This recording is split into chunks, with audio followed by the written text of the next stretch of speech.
معراج کے سفر کے لیے اللہ عز و جل نے رات کا انتخاب فرمایا، اور رات کا انتخاب فرما کر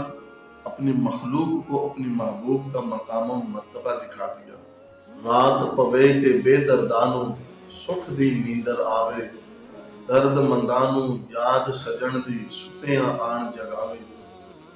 معراج کے سفر میں رسول پاک صلی اللہ علیہ وآلہ وسلم نے 5 قسم کی سواریوں پر سفر فرمایا۔ مکہ المکرمہ سے بیت المقدس تک براق پر سفر فرمایا،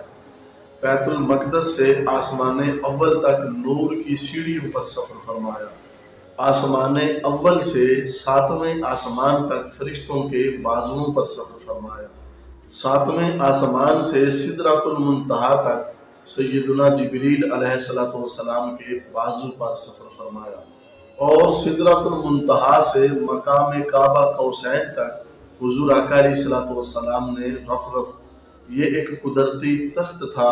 حضور نے اس قدرتی تخت پر سفر